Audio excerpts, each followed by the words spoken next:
The question brought to the text this day is YHWH. Was the gold lion on the stone that my mother had, was it given to her by my biological dad? The lead verse drawn first is 1 Samuel chapter 14, verse 12. And the men of the garrison answered Jonathan and his armor-bearer, and said, Come up to us and we will show you a thing. On its face this is a challenge, yet Jonathan received it as the sign to climb, trusting that YHWH would work for him. So the whole draw opens with an invitation to ascend and be shown what the Father has prepared to reveal. The clearest anchor for the question appears in Judges chapter 14, verse 9. And he took of it in his hands, and went on eating, and came to his dad and mother, and he gave to them and they did eat, but he told them not that he had taken the honey out of the carcass of the lion. Here every part of the question is present. A lion stands at the center. A tangible gift of sweetness is placed into the hands of a mother and a father. The source remains concealed from them, yet the gift itself is real and is received. The verse does not accuse. It simply records that what came from the lion passed through the son and into the hands of his parents. Applied to the stone that bears the gold lion, the pattern points to the biological dad as the one who gave it. This word is strengthened by a long line of testimony about fathers and the inheritance that flows from them. Ruth chapter 4, verses 18 through 22 traces the generations from Pharez to David. The new covenant opens with the same thread in Matthew chapter 1, verse 1. The scroll of the pedigree of Joshua Messiah, the son of David, the son of Abraham. Even the skilled worker who fashioned the bronze for the temple is known by his father.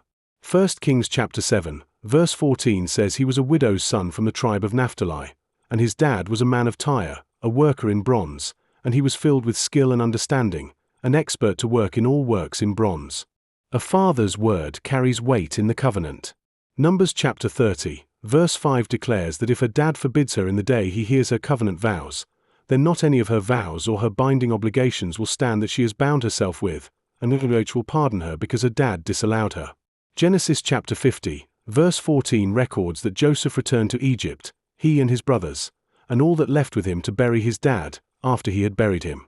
Proverbs chapter 20, verse 11 adds that even a child is known by his deeds, whether his work is pure, and whether it is right. These words together affirm that the identity of a biological father matters, and that his actions, however quiet or distant, leave a mark that heaven does not overlook. The draw also speaks of inheritance given out of the priestly portion. Joshua chapter 21, verse 3 says the covenant children of Israel gave to the Levites out of their priestly inheritance, at the commandment of YHWH, these cities and their suburbs. Verse 41 of the same chapter records that all the cities of the Levites within the priestly inheritance of the covenant children of Israel were 48 cities with their suburbs. Numbers chapter 18, verse 13 declares that the first fruits of the crops from the land they will bring to YHWH.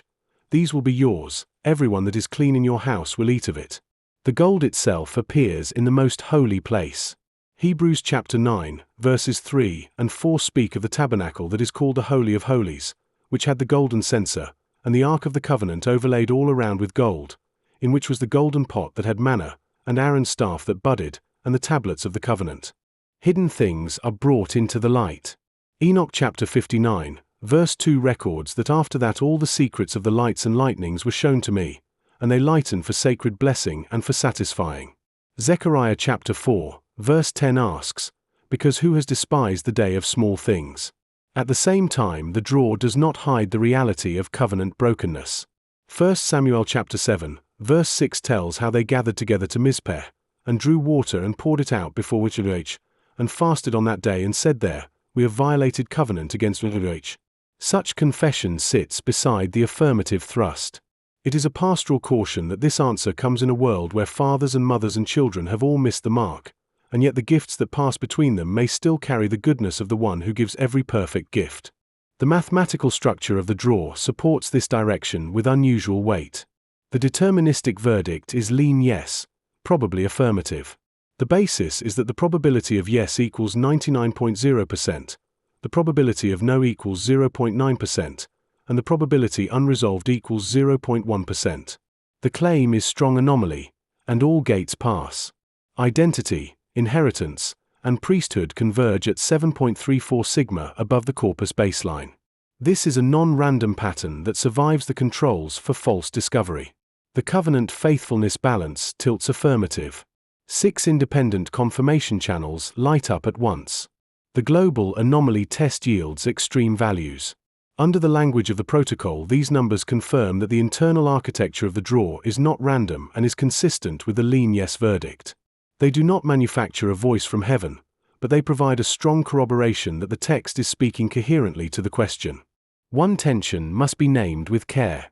The same account of Samson that anchors the affirmative also records that the father and mother never learned that the honey came from the carcass of the lion. The gift was received. Its origin remained secret. So it is possible that the full circumstances of the gold lion may likewise be revealed only as you walk forward, not all at once. The draw is a leaned yes, not a closed case. It holds the door open for what the Father will yet show you, even as it points firmly toward the Father who gave the stone. When the men of the garrison called out, Jonathan climbed, and the thing which YHWH showed him was victory. You asked whether the gold lion came from your biological dad. The text does not answer with a single proposition but with a cascade of fathers, sons, inheritances, and a lion from which sweetness flowed. The honey was taken from the lion and placed into the hands of a mother and a father. That pattern, together with the weight of the draw's witness about paternal origin, leads to an affirmative answer. The gold lion on the stone that your mother had was given to her by your biological dad. Receive it as a small but true thread of your own story, held in the hand of the Father who sees in secret and rewards openly. Blessed are your eyes, for they see, and your ears, for they hear, as Matthew chapter 13, verse 16 declares. Prove me now herewith, declares YHWH, if I will not open you the windows of the cosmos, and pour you out a sacred blessing, that there will not be room enough to receive it, from Malachi chapter 3, verse 10. The show you a thing has begun. Let it draw you nearer to the one who alone can make every crooked path straight. YHWH bless you, O habitation of justice, and sacred mountain, as Jeremiah chapter 31, verse 23 speaks. This concludes today's interpretation under the Shield Protocol.